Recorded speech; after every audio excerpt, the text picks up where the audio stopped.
Et comme chaque soir, on termine avec notre coup de cœur de l'été. Catherine Jonot et Bruno Van Wassenhoff nous entraînent ce soir dans le Morbihan à la découverte d'un hameau pas tout à fait comme les autres.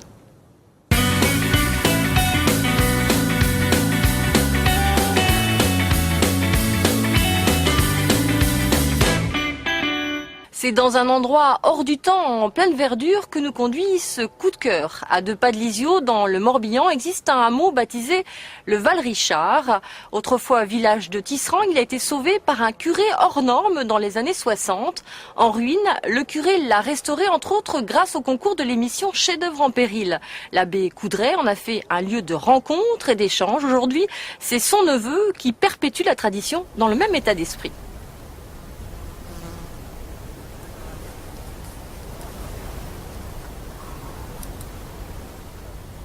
C'est en l'an 2000 que le père Coudray s'est éteint, mais son rêve lui a survécu. Le Val-Richard a toujours une âme, et ses proches sont là pour évoquer les débuts de l'aventure. Imagine un peu là, 1939, l'état du village. Ça va montrer. La végétation, comme vous allez. Tout ça a été complètement ruiné. Toi, tu n'étais pas arrivé encore. Non. Premier pique-nique, 1961. T'imagines ces photos? Les premières lycéennes qui sont venues au Val-Richard. Il y a un petit bâtiment, il s'appelle la Bergerie, et donc ils avaient un groupement de profs, de femmes, parce que bon, ils faisaient l'école en même temps.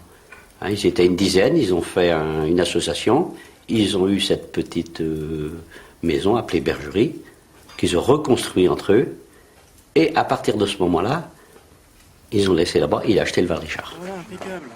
Auguste mettra 40 ans à refaire les 6 maisons du hameau. Copains, gens de passage, tous prêteront main forte au curé.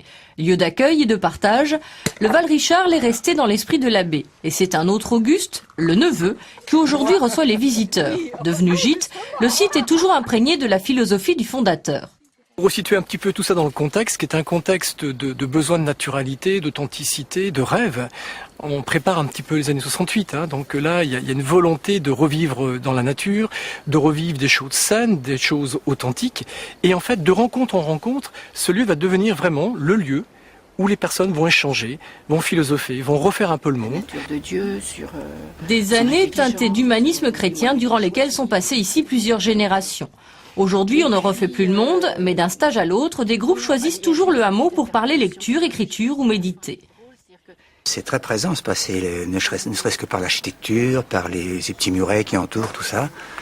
Le passé est très présent, je trouve, et prégnant. Ça nous met dans des dispositions très très favorables pour justement se recueillir sur les livres qu'on lit. Rien ne nous gêne, au contraire, tout accompagne nos lectures. Ce que j'aime beaucoup, c'est qu'il est en même temps isolé, puis c'est un peu une cellule un peu fermée avec plusieurs maisons, avec comme cette cour qui ressemble à une petite place publique.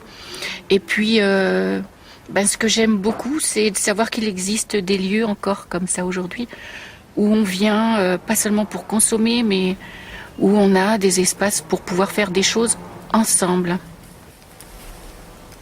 L'accueil est simple, le confort est sobre, mais le vrai luxe du Val-Richard reste son authenticité.